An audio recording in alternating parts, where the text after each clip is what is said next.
What's up, guys? We are back with another Star Wars Black Series review, taking a look at the kind of first release exclusive version of CAD BANE. Of course, the regular retail release is already out, depending on your luck, I suppose, so it's not exactly a first release, but it's a special edition kind of thing. So we've got a kind of familiar style package here, although it is the new angle design. So this is very much like what we got with, say, the first release Jyn Erso, or the first release Sith Trooper, stuff like that. So a slipcover with an inner tray.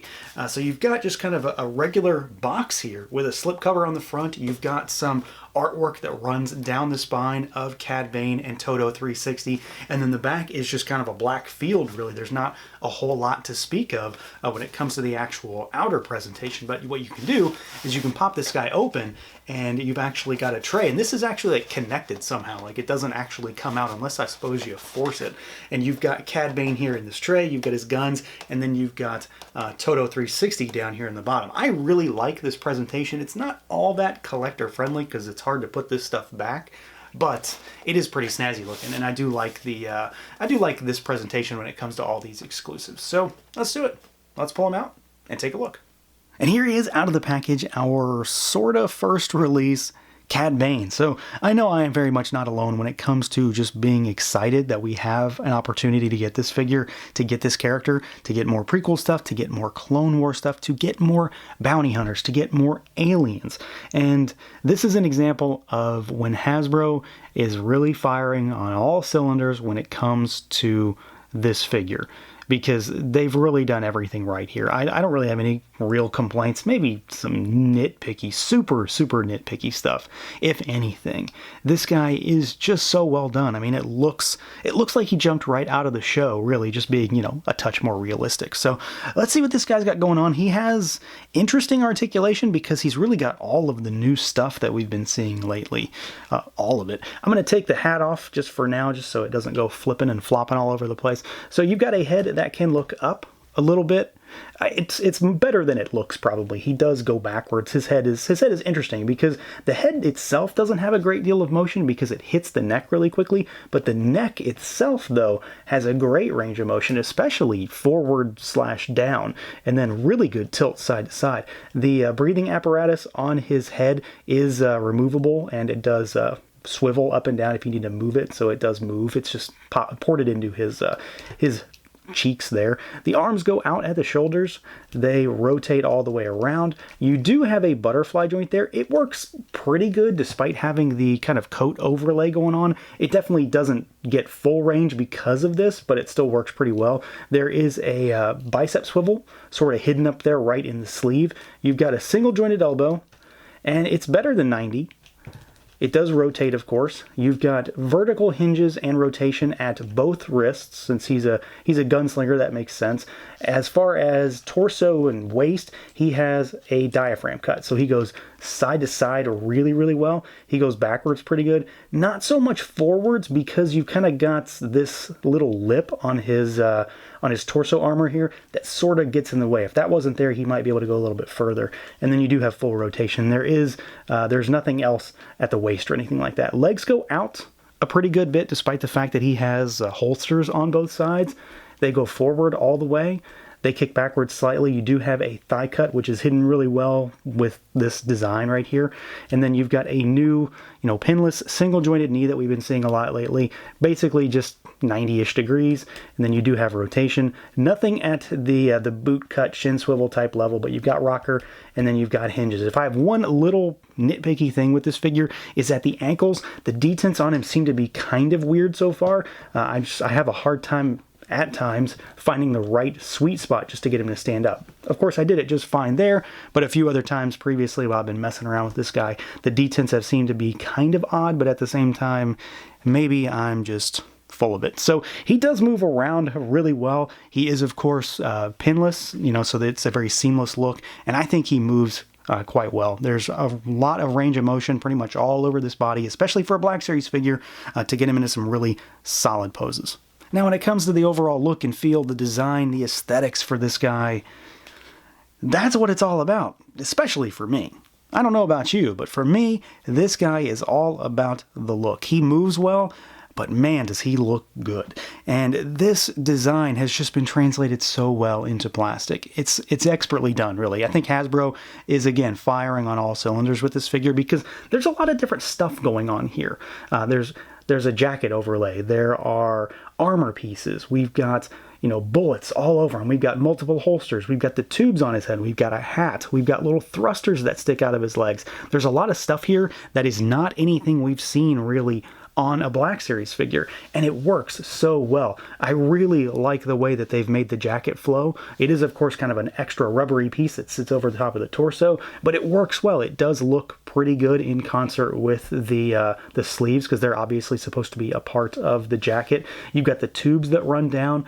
Everything's painted really well. The gauntlets, nice gunmetal color with the wash all over the armor pieces. You've got the silver bits on his jacket, the rivets on the torso, and then all these little bullets that are capsules that are painted individually on the belt there. Tons of wash when it comes to the pants, and it's not just slapped on. It very much does seem to be deliberate in its placement because it highlights the wrinkles on the pants really, really well. You've got the thrusters down here on his ankles. These actually do move as far as just being able to swivel because they're just sort of pegged in there. You've got his little satchel here, which is of course a free-floating piece. You can take it off if you don't want it.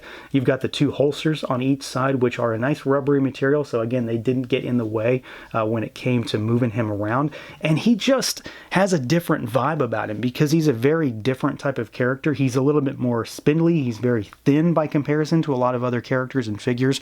And then, of course, he's a blue alien. So that on its own kind of tells you that you're in for something a little bit different. And we know Hasbro can do aliens really, really well when it comes to not just this line, but Star Wars in general. They've always done such a great job when it comes to aliens. And I would say that CAD BANE is definitely at the top of the pile when it comes to aliens that have been done really, really well. Because again, he's just got so many different aspects of his design, of his kind of gunslinger look, that they just put him together really well. And then of course you've got him topped off by what is quite possibly my favorite head sculpt of the year, and then an amazing, if not kind of oversized and ridiculous, hat. Because when it comes right down to it, this is, it's the most defining characteristic of this figure. This head sculpt in concert with this hat. Because how many blue characters do we have in Black Series?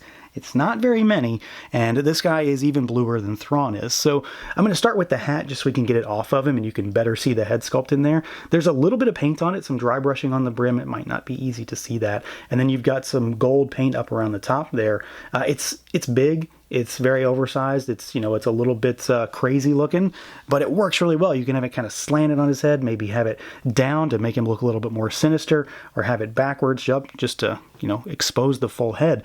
But this thing presents just a lot of display possibilities because you can make him look a little bit different depending on how you use it. And then you've got underneath that just this amazing head sculpt. He looks fantastic. I am so happy with what they've done here. You've got the kind of skull cap thing they've got going on to allow him to have the breathing apparatus that sits around his head. It's painted pretty well. It's got a nice metallic silver sheen to it. Again, you can pop it out. These are just pegged into the cheeks, but then you'd have big holes in the head. You've got those super red eyes with the furrowed brow, the kind of angry gritting of the teeth expression. It's just everything about this head sculpt, especially with the hat, exudes the look and the idea of CAD BANE from the show. So I'm just so happy with the way it turned out. I think this is definitely the crowning jewel, so to speak, when it comes to this figure, because Hasbro they knocked it out of the park with this figure in general, but this head sculpt is so good. Now, as far as accessories goes, this particular set does, of course, have something extra. That is what makes it so special, outside of course, the snazzy box. So, to start with, we do have CAD BANE's pistols here. So these are pretty great, actually. I really do like the sculpt on these. They are very prequel-esque in terms of their design, their colors, their overall shape, and just the way that they look. So they very much have that Clone Wars prequels aesthetic. I really like that. He does, of course, come with two, so there's one in the holster, and then one that you can pop in his hand right here as well. So, you can have dual wielding or single wield, or have them both in the holsters if you want to go for a more casual look. And then we've got the star of the show here, as far as accessories goes, we've got TODO 360. So we've got his droid, and this guy's actually pretty cool. We don't know for sure that we're never going to see this guy down the road. I'd say it's probably pretty slim, right, to get this guy somewhere else, but it's pretty cool. I really do like this. He is somewhat articulated. He's not overly articulated, but he's got some. So the head is on a little ball peg there, so he can swivel side to side. He can tilt up and down. He's very, very top heavy. Not in the sense that it's a problem, but like this head is kind of like a brick. You've got arms that go out and then they go up and down and then they rotate, all that good stuff. He rotates at the robo pelvis. I don't know what that's supposed to be, but he rotates there, and then he's got ball pegs in the thighs there up at the hips, so he goes in and out, back and forth, and you can kind of swivel, and then you've got ball pegs down at the feet as well to give you full rotation, which you don't really need, back and forth, and then side to side for rocker. So he does have, you know, pretty good articulation for such a little figure. Paint on him is pretty nicely done. He's got a nice kind of gunmetal-y patina look to him. The overall design is very much just like you get with the gun. It's a very prequel looking figure, looking character, looking design. So I really do like him. I'm glad we got him. It's very much something that kind of goes with CAD Bane, so I'm really happy that we had the opportunity to get this little guy in this box set, because it's a pretty cool figure. He's well done. He moves nicely. The only thing you really got to watch out for is the head, because, you know, it wants to fall over because he is so top heavy, but you can balance him just fine, and he's going to look great alongside CAD Bane and the rest of your cadre of bounty hunters. So yeah, at the end of the day, this is definitely a figure that's, I don't know, you just need to have in your collection when it comes to Black Series. They've done so much right on this guy. He moves well. He is quite seamless when it comes to his articulation because of the no-pin aesthetic that they're going for. His overall look is really well done. A lot of different paint applications, tons of little detail, varying types of design elements when it comes to his overall character.